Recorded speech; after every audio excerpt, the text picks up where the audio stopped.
Hey everyone. So today I am speaking with Michele Paradise, who has been working in the field of human behavior and self-development for almost 20 years, with a particular focus on trauma and anxiety.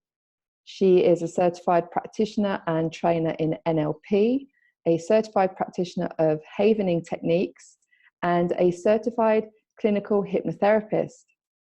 She's also a personal development coach with Deepak Chopra on his digital wellness platform, and has over 30 videos demonstrating havening techniques called the Healing Haven.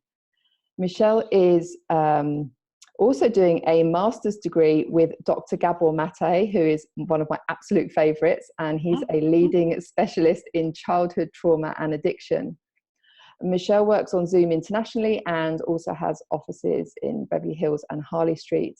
She's an author, speaker, and trainer. So thank you so much for being here, Michele. I'm very excited to speak with you specifically about havening in relation to stress and trauma and fear and anxiety and panic and all these things that I believe many, many people are experiencing at the moment. I know this from the people I'm speaking with, the stuff I'm seeing online. A lot of people are struggling with their emotions. And I think for many, this is a traumatic time. And, you know, just thinking of Gabor Maté, actually, he talks about the four psychological triggers for stress being lack of information or confusion, uncertainty, loss of control, and emotional isolation. And what I realized was, oh my goodness, this current situation is actually providing for many all four of those triggers. Yeah. Yeah. And so I'm really interested at the moment in exploring and sharing various techniques with people to really help them through this time. And havening is a technique that I have used, and I would really love for us to share that with people and for you to share your expertise around that. So I guess probably the best place to start is actually explaining to us what havening is and how it actually works and how it's kind of applicable to the current time. If you could sort of set that up for us and give us a bit of an understanding, that would be awesome. First of all, thank you for inviting me on. I'm honored to be on your podcast. And we're very aligned. So I'm sure this will be quite enjoyable for both of us. I'll just give you a little background of what happens to the brain, if that's okay. Yes, so please do. Helps to really understand what havening then does. So if you imagine that this is the brain and it looks like this, so this would be the cortex and this would be the prefrontal cortex. And what happens is we are electrochemical beings. So stimulus comes into our bodies and our minds, like somebody says something, or we see something on the news, or we get some very hard news from a friend. And that goes up our spinal column into our brainstem. And this happens very quickly. And it hits what we refer to as the reptilian brain, where we have the autonomic nervous system. So it's, you know, maybe you have sweaty palms or shortness of breath or, you know, symptoms of sort of panic and high anxiety. And then it carries up into the mammalian brain, which has the limbic system. And if you put your thumb there, that would represent the amygdala, which is sort of this almond-shaped gland. And this is also where the emotions are, and the fight, flight, freeze aspect of like the survival mode that I think so many people are in at the moment. I refer to as collective trauma, you know, and we're all experiencing it in different ways. So what happens is, let's say we watch the news and we hear terrible statistics, or we get some hard news about a family member that goes up and it goes bang, and we have the physical response to it. Then we have the emotional response to it. But what is the important bit is that the prefrontal cortex here is where we have things like good judgment, behavior, clarity, grounding. And what happens is that literally flips its lid. So it goes offline. And then we can feel really ungrounded, really overwhelmed, very anxious. And what havening does is it helps us to self-regulate, so we can bring the prefrontal cortex back online. We can relax the amygdala because it's quite inflamed at this point, and we can bring this all back online, and we're back into calm, we're back into relaxation, and we've down-regulated the stress. So why is havening important to that, or how does it help? What it is, it's a psychosensory therapy. So there are three pillars of healing, and the first one is the psychologies, and then there's the pharmapsychologies, and then there's the psychosensory. And psychosensory is the one I'm talking about. So that's mind-body connection. Mm-hmm. They all have their place, and they're all very helpful. However, I particularly like this one because, first of all, it's free. One of my favorite words. It's absolutely free. You don't have to buy medication. You don't have to see anyone. I can teach you how to do it quite easily. You can work with practitioners, but all you need are your hands, clean, of course. And it's something that you can do for yourself almost any time of the day to bring yourself back online and calm down. It was developed by Dr. Ron Rudin, who is a neuropharmacologist in New York about almost 30 years ago. And I was very lucky to be trained by him several years ago when they started training practitioners. And what we do is originally we facilitated it. So I would apply the havening technique onto a person, and it would look like this. You would touch three parts of their body with their permission, of course, to their face. And this releases the highest level of delta waves. And delta waves, as I'm sure you know, are your deep sleep and healing state. And in this situation, what we want to do is put you in a safe space so that whatever traumas you're dealing with that you might need to revisit, we do something called event havening. So you revisit a trauma, you're in a safe space. So this, is 80%, I believe, of delta wave download. And the second one is shoulders to elbows, and it's in a circular motion. So it's not down and back up, it's down and around. And that's really important that you get that right. And that's about 50 to 60% of delta wave download. And then it's the hands, as if you're sort of wiping sand off your hands. And that's, let's say, 20 to 30%. Now, if you look at these three parts of your body, they're instinctive self-soothing areas. Because you'll notice when people are stressed, they frequently put their hands in their head in their hands, or they may stroke their temples, or they might touch their face. We know that a hug is very soothing. So this is like a hug, right? And people will, sometimes if they're in a really bad way, they will actually hug themselves and rock. And it's very self-soothing. Oh, I've been there. I'm sorry to hear that. I think we all have at some point. Yes, we have. And these are hardwired at birth. And the third one, the hands, you'll see people doing this with their hands or pulling their knuckles, sometimes rubbing their hands together. Yeah, we don't even think about it. We do that stuff, but we, as you say, it's really inbuilt. And just a quick little aside, I was doing a presentation at an actors workshop in LA, and I had quite a tough crowd, and this woman was in the audience, and she was like, yeah, I don't know about this stuff. I did a demo, and the demo went quite well, but I said, what is your question? And so we started talking about it, and it transpired that she was a retired nurse, and she was in a neonatal NICU, which are the very, very premature babies that now live, and a decade ago probably didn't survive. And she shared with me something that they've done white papers on it and things. She said the baby in the incubator does three things to self-soothe. It holds its head in its hands like that. It hugs itself, and it clasps its hands together, which I thought was just brilliant because it aligns so much with the the premise of what havening techniques is. So if a client came to me with whatever issues they had, I would apply, with their permission, I get a written consent form from them, these three parts of their body. And they would visit something like an event that was very traumatizing to them, or maybe they would do some affirmational havening, which I'm going to do with you and your listeners today. And there's all different kinds of havening. There's role havening. I won't go into all of it. But what, okay, so what we also do, there are various different forms of it, various different techniques for different things. yes, I was very interested in the fact that I had a traumatic birth, which might sound strange, but I was very interested in how that affected me. So I started to explore something that I put together called birth havening. So it, because what happens with so many clients, I've noticed over the years, is you can get so far with them, you can make a lot of progress, and then sometimes they get stuck. So Yeah. I started to look at their birth.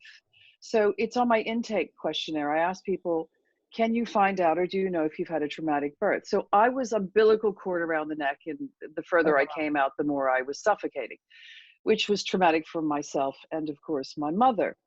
So I now, when I find that out, I can do birth havening. So we go back into the birth, into utero and back out through the birth canal, but we set the whole thing up that, you know, it's a much better, like for example, using myself, it would be a rebirthing of me. So I would have had a much more natural, non-traumatic birth.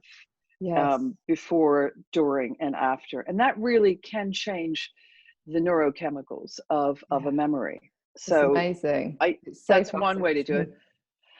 Role havening is one of my favorite, where I actually can sit with a client and I will take on the mantle of being their mother, their father, their sister, whoever they're struggling with. And they will talk to me whilst they're being havened by me, usually, but in this current climate, which I'll go into in a minute, we can't touch people, obviously. So they will get out all their stress and anxiety, and perhaps the person is deceased, so they get to have that conversation with them that they haven't been able to have in real time. And it's quite profound how it shifts the person, because whilst they're havening, or whilst I'm havening them, I'm keeping them in a safe place, and I'm checking in with them the whole time to make sure that they're okay. And you know, there can be abreactions, of course, and there are things we can do for that. You know, we can pause and do some perhaps affirmational havening to ground them. So what happens now is I can't touch people. I can't even be near people, as most of us can. So there's something called self-havening, which I teach my clients anyway to do in between sessions to expedite their healing.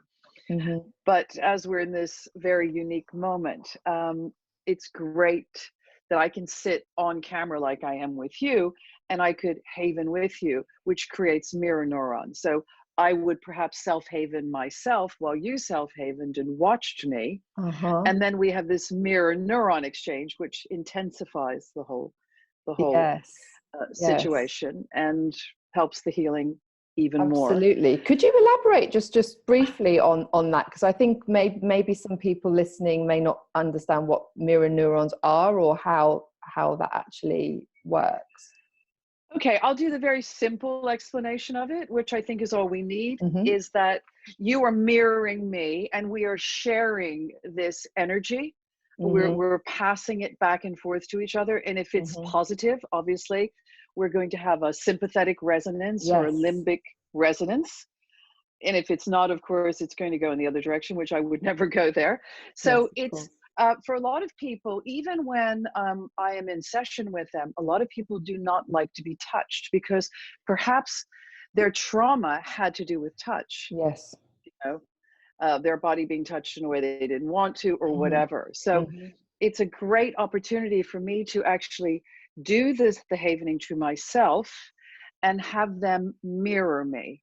And then we create this passing back and forth of neurons. Does that help to explain it? Absolutely. And I'm just thinking, you know, it kind of, I guess people can understand it on the flip side as well. Like when you're with somebody that's behaving in perhaps a very negative way, you start to feel that. Absolutely. We absorb that energy in that space with the person. Yes, absolutely. Of course. So we need to be very careful what we watch and who we surround ourselves with, I think. And on this subject of mirrors, you can actually self-haven in front of a mirror, which really amplifies it as well. Good tip. therapist, and I think Robert Holden does things with mirrors, if I Ah, recall. okay. Yes, He does a technique with mirrors, and it really amplifies the healing, the the yeah, benefit that you get from the healing. absolutely. And so people can, my understanding, correct me if I'm wrong, is that people can use havening techniques either for past things. So it can be all sorts of different, getting over all sorts of different things in the past, but also in the moment. When those feelings arise, and I know a lot of people at the moment are telling me they're waking up in a panic, or they're getting them, they see something and then they feel the emotions rising, and they go into a bit of a spin. Yeah, good point. I'll share a little story to illustrate how beautifully that works. When I first started training, it was very early on in my training, and I like to think I have a healthy cynicism of things when I'm learning them. I like to, little skepticism. It never hurts. So I thought, this seems so simple. How can this? And there's a lot of science behind it, by the way, but Yes. we don't have time. And if your listeners are interested, I can certainly provide a video that will illustrate that. Anyway, no one knows this, so I'll share this. I have low blood pressure, usually around 90 over 60. And it's fine for me. I get a bit tired, but otherwise it's fine. So I have a blood pressure cuff, as you do. And I got some very hard news about a family member. This was several years ago. And I thought, I could just, because you just reminded me, I could just feel myself like getting hotter, and my blood pressure rising, and my prefrontal cortex going offline, flipping its lid. And I thought, I don't know why, but I had a moment of clarity and thought, I'm going to pop the blood pressure cuff on just to see. And I was 172 over 128, which was pretty high. For most people, it's high, but for me, it was just off the charts. And I thought, okay, I'm going to test this havening. So I sat on the end of the bed and I started self-havening, and I did affirmational havening. And I said things like, I choose to be calm. I choose to feel safe. I choose to cool down. And I just kept doing that. I did it for 7 to 10 minutes, not believing I was going to get the result that I got. Popped the blood pressure cuff back on. And I think I was about 128 over 82, which was good. Still a bit high for me, but, but in a few minutes, within the normal range. Yeah. I know. Extraordinary. So that really convinced me of how well this works. And meditation can do that as well. But it just seems to do it so much more quickly, because you're just flooding yourself with these delta waves. Yeah, and I think what I'm feeling with this, and this is from my own kind of experience and reflection, but also others that I'm speaking with. Many people say, oh, if you feel super stressed and fearful and anxious, just meditate. But I think when you're in that state, your nervous system is in that heightened state. To sit and just meditate for many people is really difficult. They need to do something, and this is why I love this technique, but also, breath work, anything that is affecting our body, or it's an activity that we're doing which can have an immediate effect on us. That brings me to a really good point.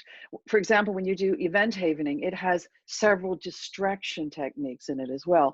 And it's super important when your prefrontal cortex is flipping out that you can create some distractions. So we have a lateral eye movement where you keep the head straight and you just move the eyes, and you can do it behind closed eyeballs, just move them to the left and the right. That's a distraction that helps the brain to kind of begin to reset. And we even hum. There's a part of it that you hum. You might just hum a nursery rhyme or happy birthday. And we also count. So for event havening, which is one of the more profound ones that we use for people that have had pre-existing traumas, I will haven them. They will revisit. It can be content free, by the way, which is really good. You don't have to get into all the details of what the trauma was. You just can. We do a SUDS scale of 0 to 10, 0 being I feel nothing, and 10 I'm highly activated. And then I would start the havening with them and get them to close their eyes if that feels comfortable to them. And we pick we have prearranged where we're going. So we might walk on a beach, we might walk up steps, we might walk through a park, and they will count backwards, which is another distraction because the brain is used to counting forward. So you actually have to think about it. And I might get them to count backwards from 30, or I might get them to count backwards in twos from 30. So 30, 28, 26, and that really distracts you from it. So there's that element of distraction that also helps this process to sort of move more quickly and be more efficacious. And it's just brilliant. It's absolutely brilliant. And sometimes, you know, very often we can de-link and decode a traumatic memory in one session.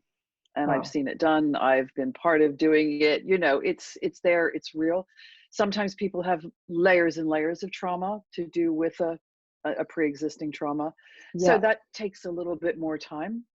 And then there are things, as I said, role havening, affirmational havening, transpirational havening, which is, imagine a big oak tree and the roots are holding the emotion that you want to transpire or expire.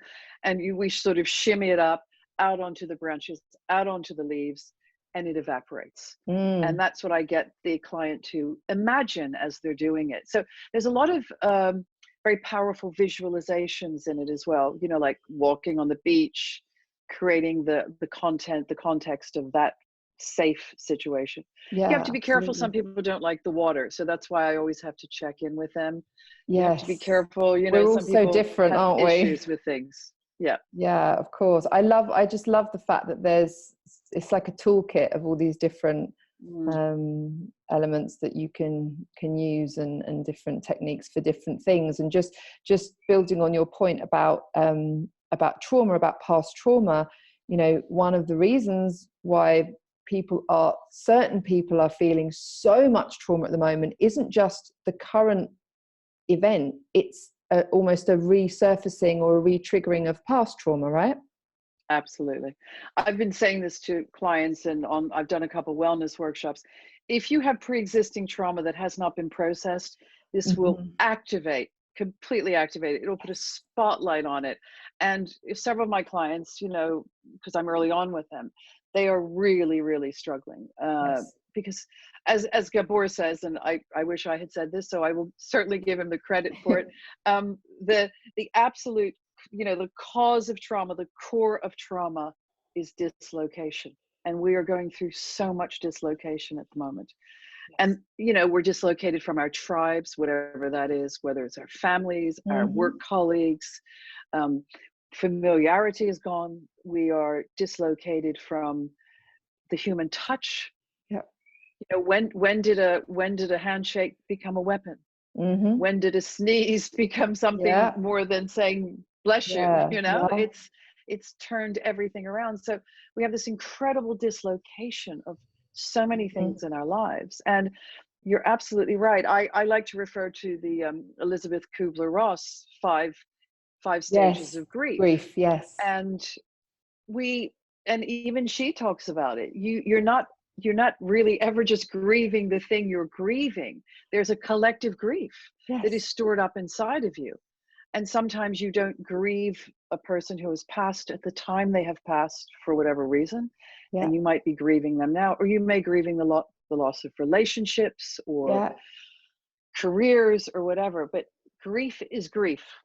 It doesn't and we have to move through the process, right? It's not something you can bypass. And I think that's what happens with a lot of people. They're bypassing. And this is why it's so important at the moment for people to process what's going on. Because as you said, when it's not processed, and we know from Gabor Maté's teachings, right? When it's not processed, it stores in the body. It doesn't just go away. It's in there when the body says no. One of the best books ever. It's stored. And so this is why we're seeing a lot of this stuff coming up, and why it's so important that even though it's painful, we understand that it's a natural process, and we just have to go through that processing and use various techniques to help us with that.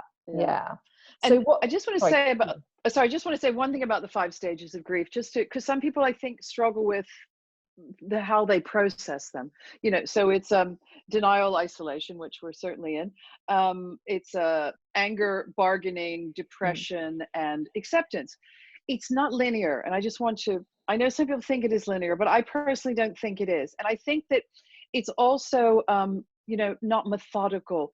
So in other words, you can be having a pretty good day in the midst of all of this and get to the acceptance stage, and you could wake up tomorrow morning and look at your phone or whatever, and there's something there, and it can take you right back to ground zero. So I just want people to be very compassionate with themselves and hold a space for themselves, whichever one of those they are in. And please hold a space for others, because we're not all processing these 5 stages in the same way and at the same time. Yeah, that's such an important, that's what I wanted to say about that. Yeah, thank you for sharing that, because I think that's such an important point. And I know there's at the moment, it feels like there's a lot of judgment happening. I've experienced it even myself. You know, I've had people say to me things like, I can't believe you're okay with this, or I can't believe you're not stressed. Or I've heard others saying, I can't believe how that person's behaving. They're being irrational. So we're making all these judgments because we're basing it on our own experience. And so I think recognizing that everybody is having their own individual experience, which is based on so many different factors. We just have to accept that, understand it, and honor it. Yeah, and if you think of the first one, I split it into denial, isolation, which is what she says. And if you think about it, a lot of us are happy, not happy with, but we're very you know, we will agree to the isolation. We won't make a fuss about it. We won't break any rules. But there are people that are in denial, and they're out there breaking some of the rules, and that's where the judgment comes up. But remember that they're dealing with it differently. And that is really not for us to say. Of course, we don't want it to impact on our own lives negatively, or the lockdown negatively, but we're not all going to do the same thing at the same time. Yeah, really, really important point. Thank you. So the technique you're going to demonstrate for us, which anyone who's listening to the podcast, there's a video version of this. So we'll put the links in, and you can actually watch it, because it's better to watch and be guided. And what label does this have, this specific havening technique? What would we call this? Okay, I'm going to do affirmational. I'm going to do the collective affirmational. Okay. And just before I start, I'm just going to say I'm very passionate about toning the vagus nerve, which I would think you probably are into that as well. Yes? I am, but would you mind? How we can tone the vagus nerve? Yeah, would you mind just for listeners, just giving us a very brief overview of what that is and what cliff notes? Yeah. Of it. It's the longest nerve in the body, from the base of the spine down to the colon, and it has 2 parts: the sympathetic nervous system, which kind of sounds counterintuitive because that's the inflamed part of it, and the parasympathetic, which is the relaxed part of it. And there are many things we can do. There's vagal nerve breathing techniques, which I also do with people to get them sort of grounded before we start the havening. And I can do that very quickly. And, you know, there's things like yoga, meditation, cold water on the face, or ending our shower with cold water. That really helps to stimulate it. Walking in nature, singing is a big one. And when I do the vagal nerve breathing technique that I've put together, there is actually a sound attached to it. I think Dr. Peter Levine came up with this, making the woo sound. I would put self-havening in this category. Laughter. It's really huge. Probiotics, and you probably can comment on that much more than I can. Sunlight. If you can't get the real thing, you know, do the best you can to put yourself in some bright lights. And self-havening, as I said, really fits beautifully in that. So what we're doing is we're when we tone the vagus nerve, we are bringing it into a relaxed state. So we don't have inflammation in our gut, we don't have inflammation around our heart, and we don't have inflammation in other parts of our body. And what I like to do before I start self-havening is I like to get the client to do 3 intakes of 3 breaths, intaking through the nose, but I like to layer it up with some other senses. So you would inhale through your nose and choose the word calm, because you want to inhale calm and give it a calm color. Mine is pale blue. Choose whatever you want. And it would look like this. You breathe in and you hold it for a couple seconds. And as you exhale, the exhale is longer than the inhale. So it can be just a couple seconds longer. But this time you exhale out the word stress. So you want to let go of stress, because stress destroys the immune system. And you want to pick a stressful color to let go of that as well. So it's just an inhale and then exhale. But he adds a woo to it, which I love. So it would look like this. Ooh, and hold that as long as you can, because the vibration also affects this part of the body, which helps the vagus nerve. So it's just this beautiful win-win-win thing. Yeah, I love it. I love it. This is I'm going to do wonderful. it from the shoulders, the cuff of the shoulders down to the elbows. Now, when you're doing it to yourself, you can carry on to the hands. But because of cross-contamination, I'm just trying to make it as easy as possible. We're not touching the hands and we're not touching the face. And most of us are clothed and we don't have things. I don't think we have droplets on our arms. I hope we don't. So it would just be like this and it comes back up. Do you want to do it with me? We'll have some mirror neurons going on here. And this one is affirmational. And I like to start with I choose to, because I think if you start with I am, that is sometimes a bit of a stretch for people because they aren't calm yet. Mm-hmm. They're wanting to be calm. So I would suggest you do something like I choose to feel, and then you add the word. Now, just to say, you always want to keep your affirmation stated in the positive and stated in the present. So it's not like I don't want to feel anxious, because that makes you focus on anxious. You know how that flips the brain the first time around. We can't change the negation the first time around. So you would say something like, I choose to feel calm. And say it to yourself in a calm voice. You know, layer up all the senses that you can. I close my eyes and do it. And I just keep saying out loud. If you can, it's best to say it out loud. I choose to feel calm. I choose to feel calm. I choose to feel calm. Now you do that as many times as you need, and then you can move on. I choose to feel safe. I choose to feel safe. You can say, I choose to feel strong.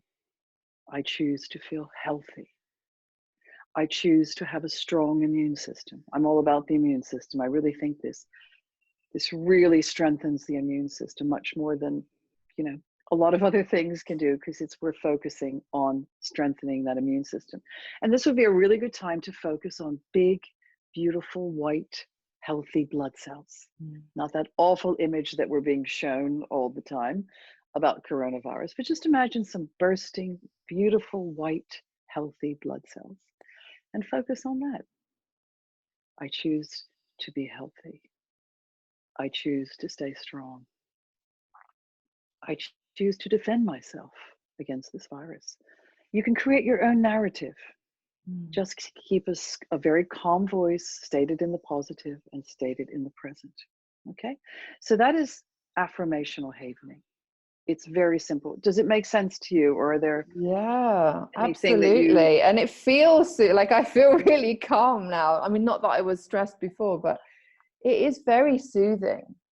And I think, as you say, it's something people can do anytime on their own, or watching, you know, one of your videos and being guided along. And just a quick question: if someone is, I don't know, maybe they are around somebody else, or they're feeling a bit like they don't want to actually say the things, can they do the technique and just say it in their head, or does it really need to be said aloud? No, of course. No, it doesn't have to be said aloud. And another little technique I'll teach you, because I'm sure many of your listeners, or hopefully not many, but some of your listeners are struggling with sleep. Oh yeah. I know I struggle with, I wake up in the middle of the night, and this is a great havening technique to do for sleep. So just prop yourself up a little bit in the bed with a couple pillows. And I did this before the situation we're in. I did just this part of my body, like I showed you, so shoulders to elbows. And I'll tell you why, because if you're wanting to get back to sleep and you're doing your face, it's just a little bit too much energy. You're lifting your arms and you're sort of going up, and hands are good. But what's so fantastic about this is when you do this, you fall asleep. and you wake up in the morning hugging yourself, because I've done it, and you're just sitting there like hugging yourself, and you've had this really great night's sleep. Oh, So nice. what it looks like is this: you just do the same thing, self-havening, and you say, I am sleepy, because you are sleepy. It's just that something's woken you up. I am sleepy. I am safe. Maybe you're hot, so you say, I am cool. I am safe.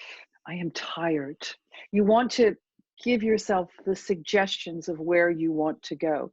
Yes. And I promise you, it fairly quickly, you will fall asleep. And if you're lucky, you'll wake up in the morning hugging yourself and having had quite a good, solid sleep. Because remember, you're downloading delta waves, deep sleep, healing state. So you're already there. You're pretty much there. Absolutely. And for people that meditate, it's a really good precursor to medication. To meditation. Yeah, So do some not medicate. I keep slipping out there. Do some self-havening to set yourself up for the meditation, and then just relax and do the meditation, and just try it and see. You get quite a very interesting result from it. It's sort of like a hypnotic state that you're in by the time you go into I love the that. And thank you for sharing that, because I think that, even people who don't necessarily struggle with their sleep normally, I'm hearing friends and people I know talking about, actually at the moment I am struggling. And of course that's understandable because of what's happening with our nervous system. So anything we can do to soothe and to put ourselves into an optimal state is great. And as you know, if we aren't sleeping properly, that affects our immune system. So everything's having a knock-on effect. It's just this complete interconnectedness of all these factors. And so doing whatever we can do to keep ourselves in that parasympathetic state and soothe and our nervous system calm is really, I think, a priority for all of us at the moment. Because I think sometimes even if we don't necessarily feel hugely obviously stressed, there can still be stress happening in the body. The nervous system can still be excited. So I actually think it's a good thing for people to do regardless, breath work, meditation, havening, all of these things, just doing them as regular practices can be and we're helpful. talking about minutes. We're talking about just a few minutes, and I just want to take this opportunity to say, please teach your children how to do this. Please teach your relatives how to do this. Even older people, they can really benefit from this, because we're all, not all of us, but some people are very highly activated at the moment. Yes. And it's just such a simple thing. I mean, if somebody's in bed, struggling with the flu symptoms or the viral symptoms, get them to do some of that. Even if they can just do their hands in a situation, it's self-soothing, and it just really helps the healing process. It's a very, very healing technique. I love that. I have a vision now of all these families sat there, doing havening together and all being like calm and soothed. It's lovely. And it's, I've done it myself. I've used your techniques for various things, and it really does make a difference. And so I encourage people to do that and to check you out online, and because I know you have various different videos and information out there, which is super helpful. So I'll put the details for everyone listening or watching, if you're watching on video, and into the show notes, so that you can access it and do this stuff for yourself for free. I hope it made sense to your listeners, because they weren't actually seeing it, but I hope it does make sense. But I've got several videos on YouTube, and I demonstrate it quite easily and hopefully very clearly. So absolutely. And if you are listening on the podcast, the link for the video is in the show notes, so you can just flip over and watch it, and also go onto Michele's channel and have a look at some of those videos on there. So thank you so much. Thank you. I love spreading the good word. My motto at the moment is, let's spread healing and not the virus. Yes, absolutely. And it is possible, and it's powerful. So thank you so much for sharing. Thank you for inviting me on. I really, really appreciate it.